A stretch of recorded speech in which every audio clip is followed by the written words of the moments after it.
que es el tratado sobre el conocimiento científico. ¿Te acuerdas que te he dicho que tenemos que tener cuidado con esta palabrita? Conocimiento, para no relacionarlo con nosología. Cuando hablamos de conocimiento científico, estamos hablando de epistemología. Yo le he dicho que era una de las partes más divertidas de la filosofía, porque era la ciencia, que estudia la ciencia como si fuera una ciencia. Entonces, esta epistemología probablemente se va a encargar de esto, ¿no? Del estudio de la ciencia. Etimológicamente,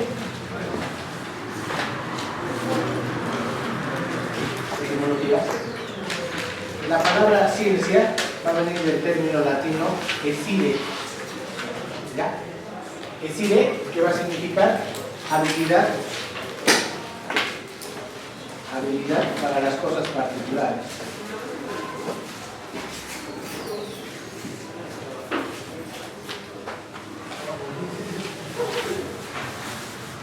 En la antigüedad llamaban eséricos o científicos a las personas que te podían arreglar cosas, ¿no? Que tenías un instrumento que se te había malogrado, pues ibas donde una persona que supuestamente era un científico y te lo arreglaba, ¿no? En nuestro tiempo sería como una especie de electricista o algo así. Entonces en la antigüedad estos que los objetos de medición lo podían arreglar se les consideraban eséricos y eran los que se consideraban como científicos. Si queremos ser un poquito más exactos y vamos a definir a la ciencia, salud, definición, podríamos definir a la ciencia de dos formas. Podemos definirla como un proceso y como un resultado.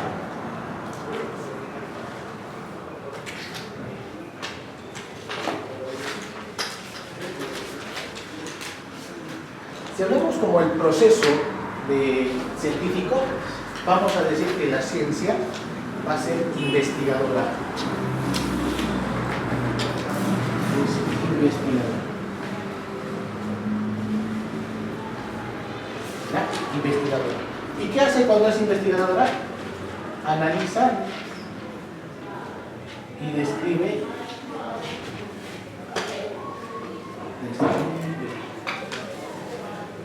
¿qué cosa? Los fenómenos de la naturaleza.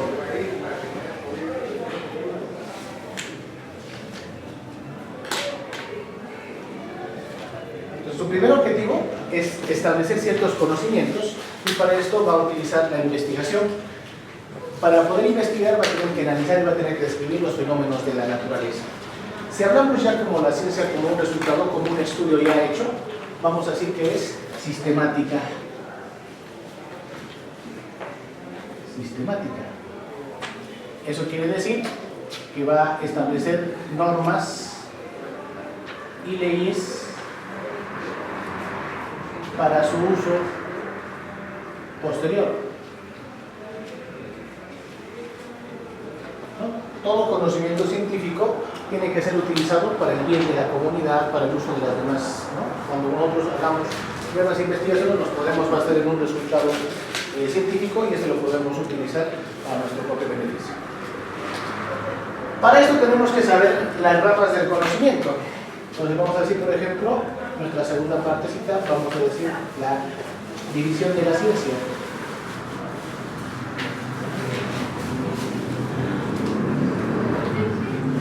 División de la ciencia. Y recordemos que nuestra ciencia se va a dividir en dos. Tenemos las ramas formales y las ramas factuales.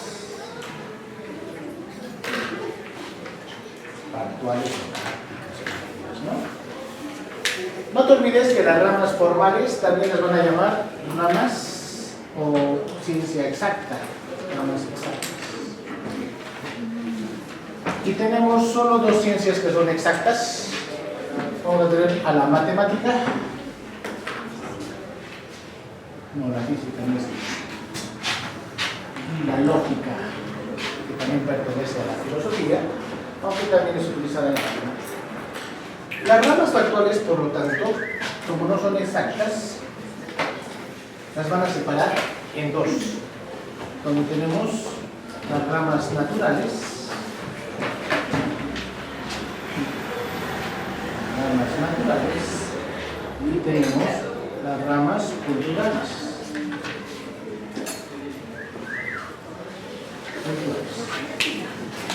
Dentro de las ramas naturales vamos a ver todo lo que llevamos en CTA o lo que es biología, la física, la química, y acá vamos a hablar de la psicología individual. ¿Sí? La primera división de la ciencia. La segunda, las ramas culturales. Vamos a tener a la política, la economía, la sociología, la psicología social,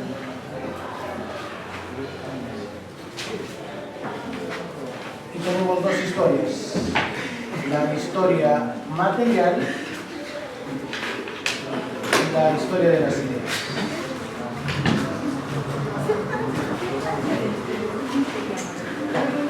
Entonces, pregunta, ya que tienes todas las ramas del conocimiento, ¿cuál rama del conocimiento llevas tú? ¿Llevas matemáticas?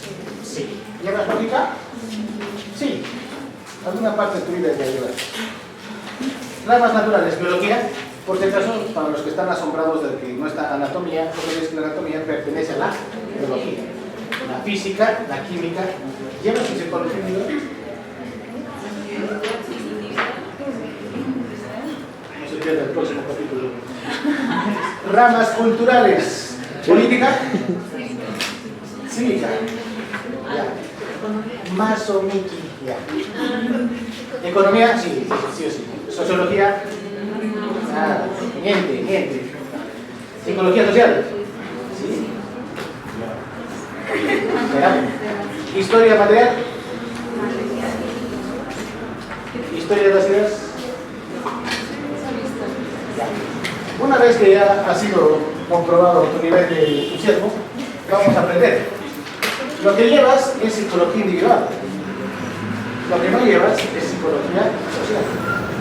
A menos que seas psiquiatra o psicólogo. El psicólogo es el que atiende a las personas. Por eso es psicología social. En cambio, la psicología individual es la que aprendemos.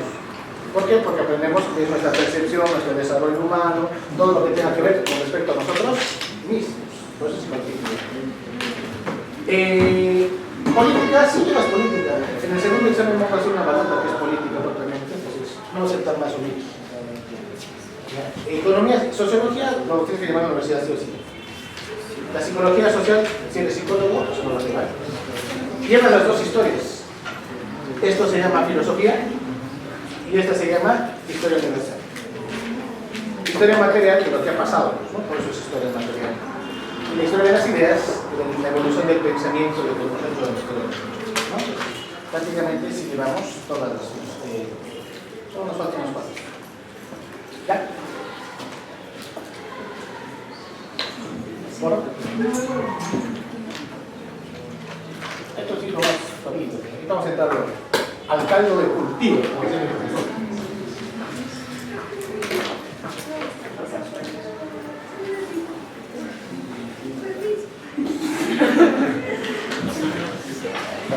El aire.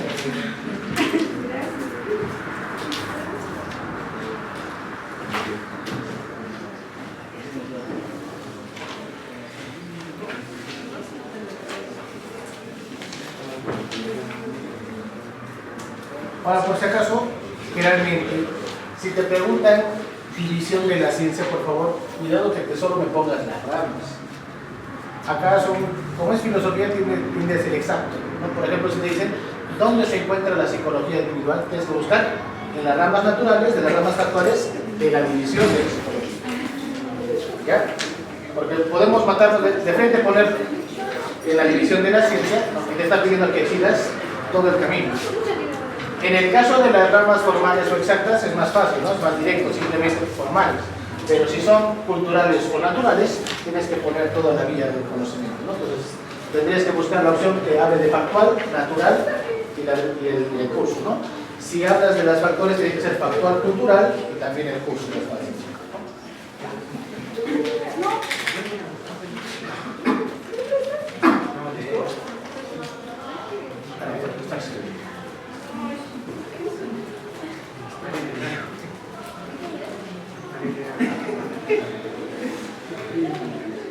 La parte más importante de epistemología se encuentra en lo que son los componentes de la ciencia. Vamos a poner de ser componentes de la ciencia.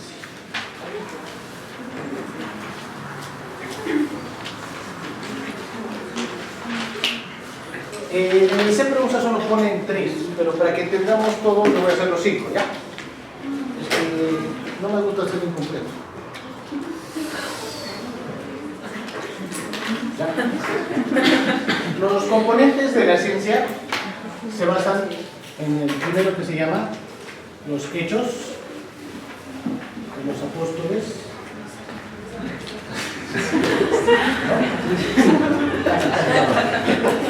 ¿no? Los problemas que todos tienen, los problemas. De ahí vienen las hipótesis,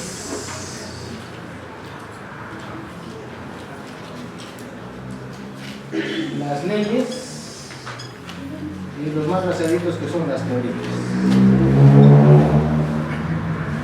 Y vamos a hacer un ejercicio mental como siempre para que te vuelvas un poco más filósofo. Entonces, hoy día te vas a volver científico y te necesitamos para eso que sepas estos 5 pasos. ¿Sí? ¿Qué son los hechos? Los hechos es lo más fácil. Los hechos son datos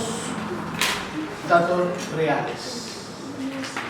¿De dónde sacamos los datos reales? Sacados de la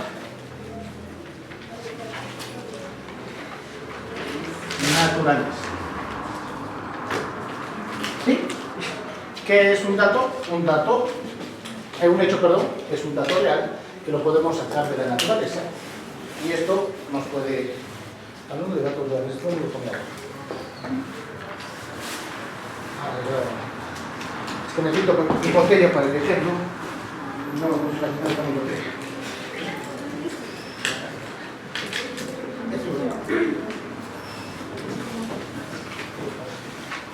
Ya, vamos a ver si me estás entendiendo. Un hecho. ¿Qué es un hecho? Un dato real. ¿Qué es un dato real? Algo que lo hemos obtenido de la naturaleza. Esto es un dato real. Vamos, comencemos de cero. Los hechos son datos reales. Los datos reales son sacados de la naturaleza. Esto es un dato real. ¿Sí? ¿Ya? Por lo tanto podemos decir que es un hecho. ¿Ya? ¿Podemos hablar de cosas que no vemos?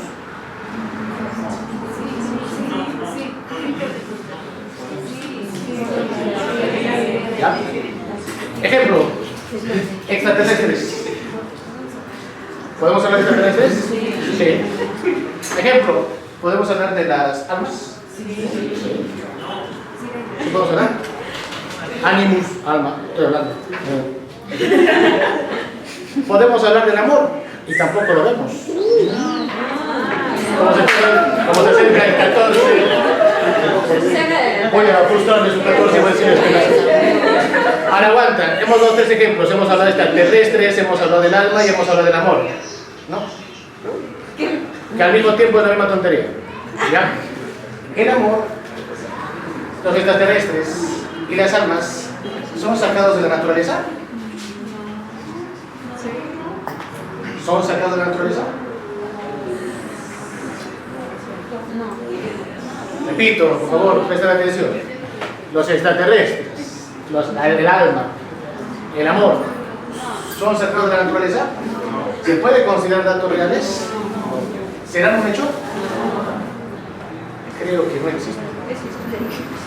Lo que sí podemos hacer con ellos es una hipótesis y podemos llegar a ciertas teorías.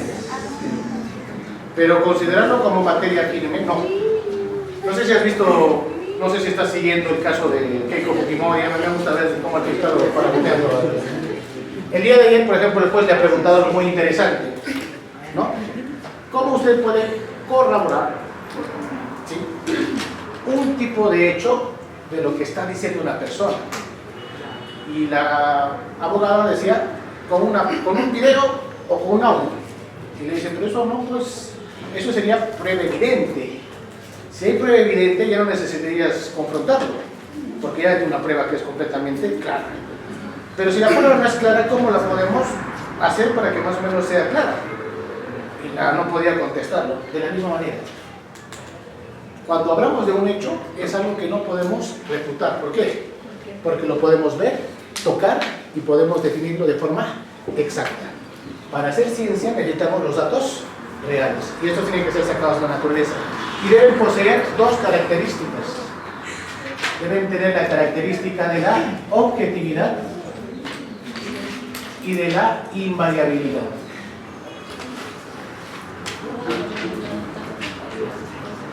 ¿Te acuerdas qué era objetividad?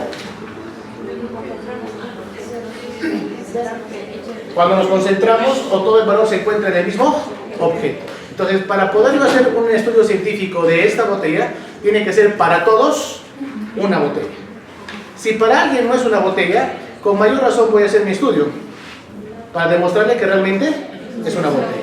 ¿Sí? Objetividad. Y tiene que tener la característica de la invariabilidad. ¿Qué significa? Que no puede cambiar. Si yo no digo que esto no es una botella y es un tomatodo, lo que estoy haciendo es cambiar la esencia. Y si cambio la esencia, tengo que volver a hacer todo un nuevo estudio, ya no como botella, sino como tomatodo. Por eso no puedo cambiar mi objeto de estudio de un momento a otro. Desde que inicio mi investigación hasta que termina mi investigación, siempre tiene que ser el mismo objeto. ¿Sí? Por eso no puede cambiar los datos. Esto lo podemos hacer de forma fácil. Pero hay ciertas cositas que se comienzan a complicar y de ahí vienen los problemas. ¿Qué es un problema? Todo el mundo tenemos problemas, pero unos son distintos a otros porque estos son problemas científicos. ¿Y cuándo se considera un problema científico? Es una situación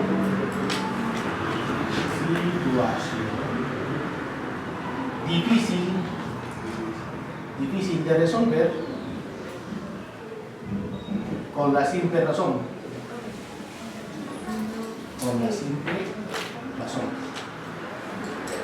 Entonces, para considerarlo un problema, no podemos solucionarlo de forma objetiva o de forma empírica. Necesitamos un tipo de experimentación científica. Entonces, por eso se convierte en un problema. Los problemas van a tener tres características o tres partes. Vamos a tener el fondo del problema,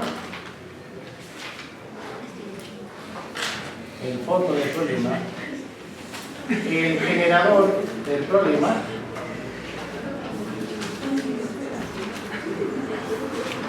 y la posible solución.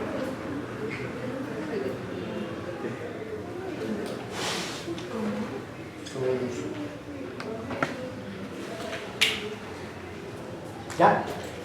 Ahora te voy a chocolatear un poquito la mente y te voy a decir, ponlo en datos de Hegel. Porque esta teoría es de Hegel. ¿Cuál sería tesis? Tesis. La antitesis tenemos primero. Antitesis. Y la síntesis. Ahora todo comienza a tener sentido porque su método está basado en un método científico. Tesis, ahora lo vamos a poner el corchete, ¿no? Este es un corchete. ¿Qué es el fondo del problema? El fondo del problema es toda la información que tenemos con respecto al tema que estamos tratando. El fondo del problema. Por eso, en la antítesis, cuando estudiamos algo, tenemos que revisar lo que ya han dicho sobre mi tema, lo contrario que he encontrado sobre el tema. O sea, tengo que informarme completamente todo sobre el tema que estoy haciendo. ¿Qué es el generador del problema? Es la ausencia del conocimiento sobre el tema que estoy tratando. Por eso se llama tesis, es algo que planteo. Si estoy planteando algo, esto no necesariamente tiene que estar completo, ¿no? Por eso me genera un problema. ¿Y qué es la síntesis o la posible solución? Cuando identifico al generador del problema. Entonces voy a decir, esto es real por tal cosa, o no es real por tal cosa, ¿no? Entonces, este método utilizado por Hegel se llama método trifásico. Método trifásico. Y como te darás cuenta, funciona para lo que es un problema científico, que más adelante lo vas a convertir después en hipótesis. Más adelante. Ya, entonces, hasta ahí. Para que entiendas, vamos a hacer nivel profesor de filosofía. X más 2x más 3x es igual a 10. No me pongas más complicado porque ni eso puedo resolver.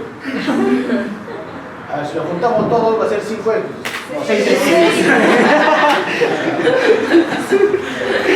¿Qué pasa? Ya, hasta ahí no va, pero vamos a dividir.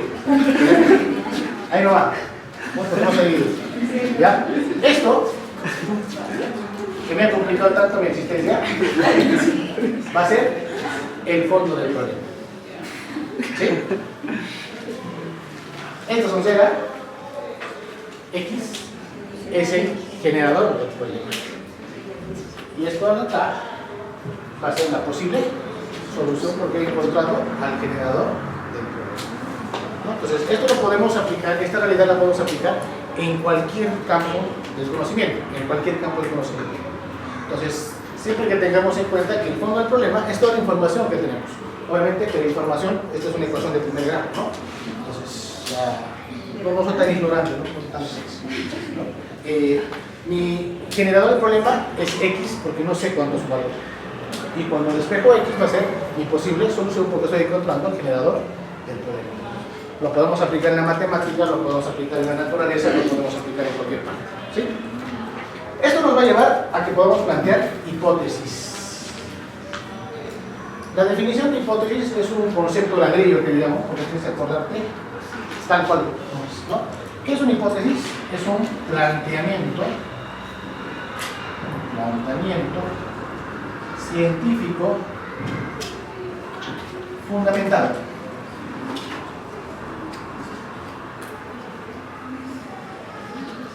Entonces, planteamiento científico fundamentado. ¿Sí? Todo planteamiento científico fundado, toda hipótesis, cualquier cosa puede ser una hipótesis, cualquier cosa. Lo importante es que lo puedas plantear de forma científica, ¿no? Y lo fundamentas de forma racional. Va a poseer dos características. Tiene la característica de establecer conocimientos previos.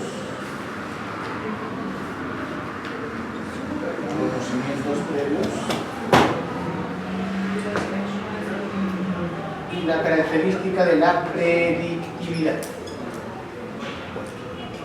¿Ya? ¿Cómo es esto? Entonces, de hecho, cualquier cosa puede plantearse como hipótesis.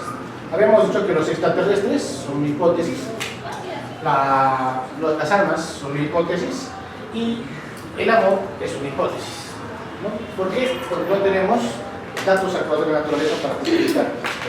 En el caso del amor podemos justificarlo utilizando al hipotálamo, ¿no? Pero no con tanto el amor, sino los sentimientos, tampoco es tan exacto. Pero sí podemos plantear una hipótesis. La hipótesis, por ejemplo, en tu tiempo ya ha cambiado. Yo tengo la suerte de ser la currícula antigua, ¿no? En mi tiempo solo hacías una tesis para tu licenciatura, ¿no? En el caso de ustedes ahora tienen que hacer dos, para tu bachillerato y para tu tesis y para tu licenciatura. Entonces eso conlleva un poquito de fatiga, unos 20 años y tranquilamente vas a acercar tu título, ¿no? ¿Quién no pierde 20 años en su vida? Pero acá, ¿qué te pide o qué es una tesis?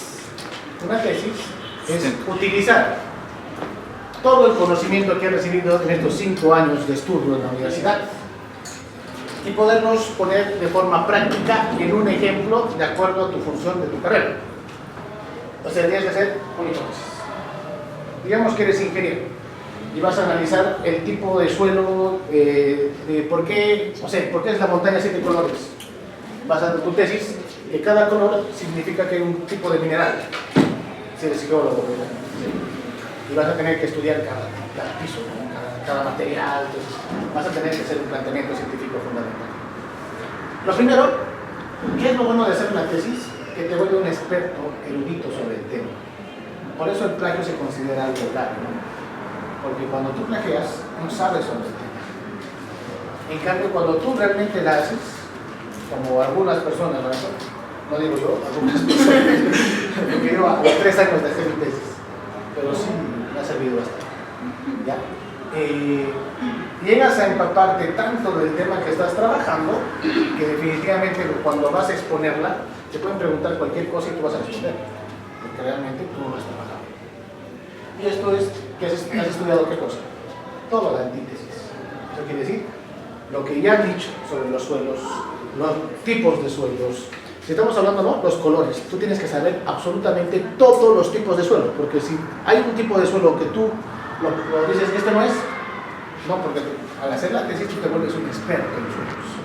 ¿Sí? No, el suelo es un temblor, entonces, y no solamente en ese aspecto, ¿no? Entonces, este primer paso, el de establecer conocimientos previos, nos permite a nosotros recapitular o juntar toda la cantidad de información que termina siendo lo que nosotros dominemos. Y la segunda es la predictividad, que mi tesis, mi título, tiene que ir igual que mis conclusiones.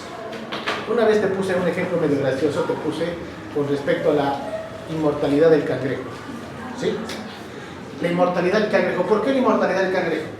Para poder hacer esto, yo primero tengo que saber todo con respecto a los cangrejos. ¿Sí? Cualquier tipo. Segundo, que tengo que saber todo con respecto a la inmortalidad, ¿no? Estoy estableciendo mis conocimientos previos. Y al último tengo que concluir si el cangrejo es inmortal o no es inmortal. Tanto que repito este ejemplo que un día me puse a estudiar, ¿no? Que me puse a ver de qué manera podría justificar que los cangrejos son inmortales. Y realmente me he dado cuenta que tengo una alternativa para que el cangrejo sea inmortal. Mira, para que vea que yo me preparo, pero así no es. Si utilizo al cangrejo en el aspecto culinario, mejor puedo utilizar el término gastronómico, ¿ya? Porque culinario es el término que se va por otro lado. ¿Ya? Es uno de los alimentos más utilizados en nuestra costa peruana.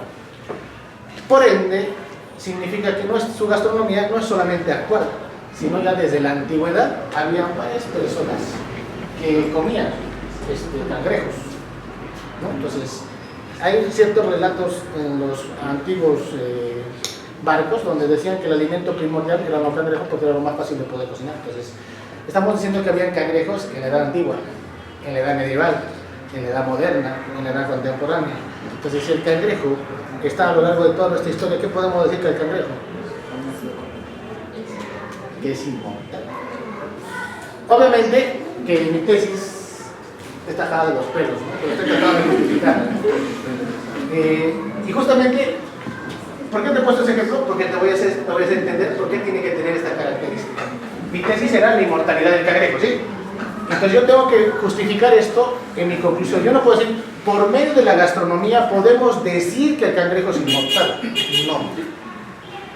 Lo que tengo que decir es que el cangrejo, por el tipo de estudio que hemos llevado, por más que camine de espaldas y quiere escaparse de la vida, igual va a morir y por lo tanto es un ser normal. Entonces, por lo que he estudiado, no puede ser inmortal por más que trate de buscar.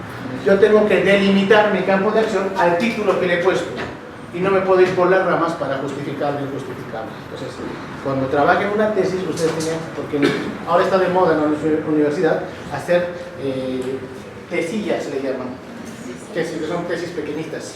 Pero no existe tesis pequeñitas, es una mentira, ¿no? Entonces, pero igual, o sea, mientras más delimites tu campo de acción va a ser mejor, porque si no vas a entrar en un mundo que nunca se va a poder terminar. Pero eso es un planteamiento científico. Y la predictividad viene de predecir, mantener el mismo hilo conductor. Entonces, si bien yo puedo justificarlo de otra manera, pero me estoy saliendo de la base en la cual había estado estudiando, ¿no? Entonces, por eso no puedo irme a la parte gastronómica. Si yo quisiera hablar de la parte gastronómica, te decía la inmortalidad del cangrejo y la gastronomía, distinto, ¿no? Porque ahí sí podría justificar. Pero esto será mi próximo libro. Que Las leyes. Las leyes es lo más importante. Las leyes son constataciones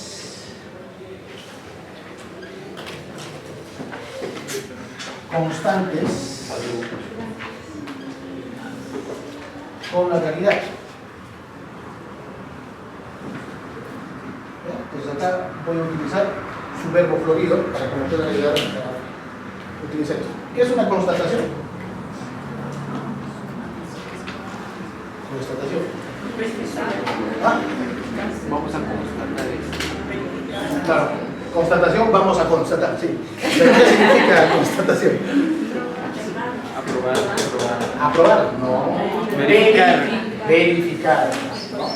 Por eso cuando, digamos, tú quieres hacer una constatación, vas donde el policía y le dices, señor policía, constate usted, verifique que esto es real, ¿no? Pues esa es una constatación. Constante, continuo, o que siempre se da. Entonces, una verificación que siempre se da, ¿en dónde? En la realidad. ¿Sí?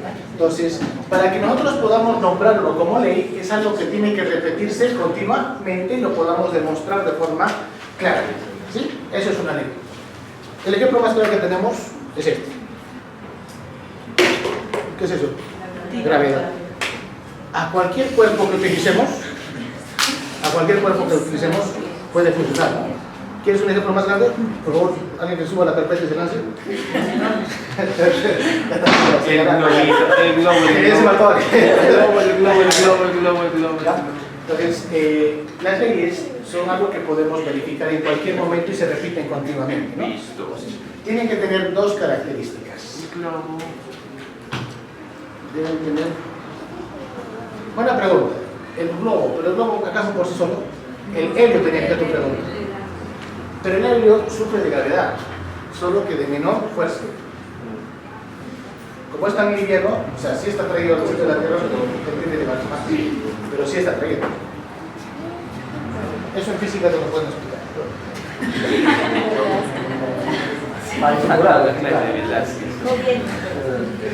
No viene el examen, no viene el examen. La característica va a ser de la objetividad. Lo que hemos hecho con objetividad, ver la realidad tal cual es, el objeto. Y la segunda característica va a ser la universalidad. Universalidad. Eso quiere decir que las leyes deben ser para todos. Recordemos que en filosofía habíamos dicho que tiene que ser más del 75% o más de las 3/4 partes, igual que sostienen las leyes. Hay excepciones que confirman la regla y es totalmente lo mismo. Las leyes son muy pocas, si te habrás dado cuenta, y ahorita te vamos a hacer un ejercicio terminando esto.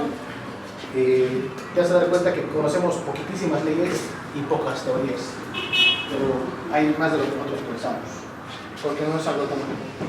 Para que vayas pensando, ya desde ahorita. El agua es transparente.